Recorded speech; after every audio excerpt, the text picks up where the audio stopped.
ngomong soal pembatasan kewenangan ini menarik Mas Bimo. Kebetulan juga pimpinan Komisi 2 kan. Kabarnya pemerintah lagi mengajukan undang-undang revisi undang ASN, Mas. Dan kabarnya presiden akan dalam tanda kutip nih men-take over kekuasaan atau kewenangan kepala daerah termasuk ketika memilih pejabat-pejabat di daerahnya. Benar Mas seperti itu? Ya ini mesti Kompas yang hari ini nih. Ya. Hampir 2 lembar itu mengupas soal ASN.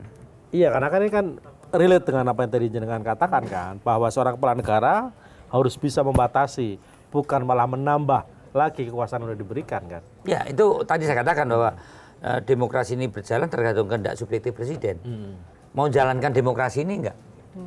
Maksudnya gini loh, dana desa saja yang waktu itu cara berpikir kita itu kan demokratisasi ini kita tandai dengan desentralisasi fiskal. Betul. Supaya keuangan itu cepat numplak, cepat turun ke bawah sehingga ada pertumbuhan ekonomi di bawah itu, terutama untuk melengkapi infrastruktur desa supaya pertumbuhan di desa itu muncul. Idenya kan sangat mulia nih. Tapi praktiknya kok bisa dana desa untuk menyandra kepala desa untuk pemenangan pilkada maupun pemilu maupun pilpres, kan nggak masuk akal ini. Maksudnya siapa Mas? Nggak, ini faktanya. Oh, enggak. Saya bicara faktanya. Yang punya daerah siapa itu? Yang punya daerah kepala daerahnya siapa? Enggak, faktanya kepala desa saya deh. Oh iya. Saya ini kan jago nih kepala desa juga. Iya. Dia sambat Mas, ya kan? Ini contohnya. Tidak pernah terbesit dalam pikiran kita yang namanya dana desa itu bisa disandra untuk kepentingan elektoral. Nggak pernah terpikir kita. Terbesit di pikirannya Mas Bimo, tapi terbesit di pikirannya temannya Mas Bimo.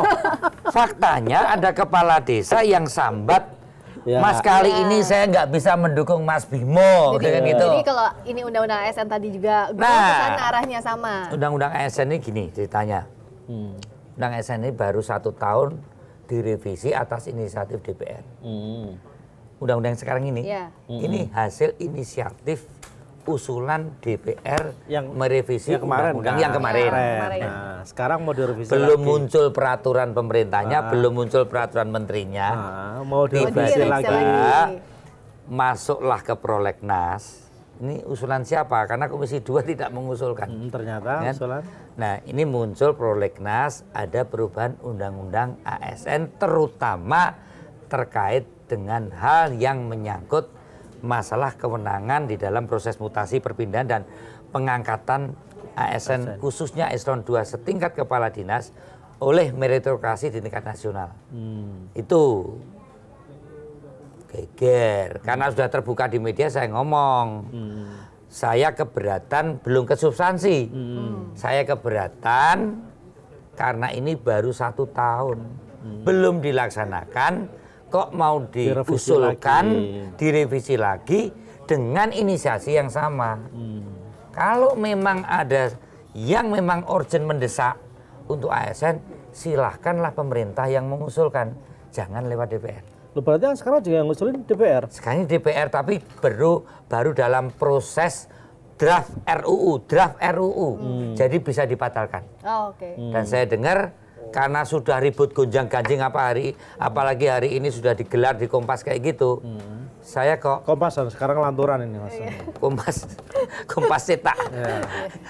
Saya akan mengusul kepada pimpinan supaya sebaiknya undang-undang ASN tidak dahulu dibahas karena kami masih percaya kemarin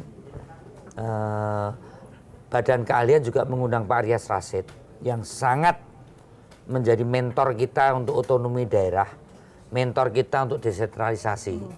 Bagaimana meritokrasi pejabat ASN di daerah untuk kepala dinas itu tetap menjadi kewenangan kepala daerah. Bukan pusat. Bukan pusat. Ada yang mau kita bicarakan, yang pusat. Misalnya, saya juga tidak serta-merta ngotot harus daerah. Misalnya untuk inspektorat, ya kan? Karena ya bisa dipahami. Bisa dipahami lah inspektorat, ya kan? Kemudian dalam konteks NKRI, Sekda misalnya, tapi Sekda tetap atas usulan daerah. Kalau inspektorat monggo lah, itu ya.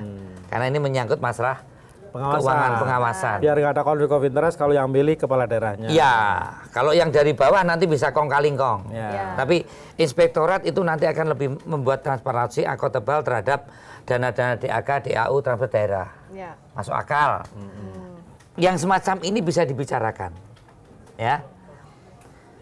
Itu skenario-skenario yang kalau toh ini harus diusulkan oleh pemerintah atau kalau DPR nanti harus menginisiasi, itu akan mempertimbangkan beberapa hal.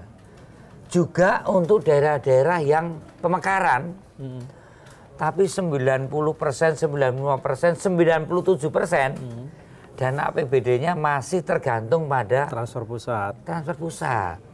ya kan? Untuk daerah kayak gini akan kita berikan peringatan karena kamu belum mampu berdiri di atas kakinya sendiri dalam memperoleh pendapatan daerah, Ya. mungkin dinas-dinasnya kompetensinya belum sepenuhnya ada di daerah, silakan juga mengusulkan atau minimal usulan itu dengan sistem. Tapi kan tetap kalau kayak gitu Mas, meskipun itu kasuistik, tapi kan tetap membuka ruang perluasan kekuasaan pusat dan daerah. di daerah kan seperti Sentralisasi itu. yang ditakutin Jatuhnya kan lagi. sentralisasi lagi jatuhnya nanti. Ya karena gini loh, ini diskusi ya, Iya, bisa iya. salah. Maksudnya pemekaran ini juga harus kita berikan peringatan untuk tidak latah. Karena pertimbangannya kadang hanya sangat politis, Ya. sangat administratif. Tapi soal ekonomi kemampuan daerah itu tidak dibicarakan. Ini hanya keinginan, mungkin hanya konspirasi partai politik, ingin membuat DPRD-nya, padahal pemekaran itu sebenarnya keinginan kita untuk mendekatkan pelayanan publik Ya. lewat yang namanya birokrasi yang ada, atau bagaimana pengelolaan aset daerah menjadi resources yang produktif sehingga pendapatan daerah itu meningkat. Iya. Ya. Karena agak ngeri juga Mas. Satu, secara administratif itu berarti menambah kewenangan pusat. Terus itu kan mengingkari prinsip desentralisasi otonomi dan daerah. otonomi daerah. Itu satu. Kedua, secara politik itu berbahaya Mas. Buat PDIP Ini. juga kan. Maka saya ingin itu harus jadi pembicaraan dari tidak hanya di tingkat DPR tapi justru rapat dengar pendapat umum dengan berbagai masukan para ahli ini harus bisa menyepakati. Intinya kita tetap memperkuat otonomi daerah dengan desentralisasi. Kita tidak mau resentralisasi, apalagi mengarah pada otoritarisme. Ini yang kenapa kita mendukung Pak Prabowo sebagai partai yang disampaikan oleh Ibu Mega dan fraksi. Kita mendukung secara strategis, mitra strategis. Mitra strategis.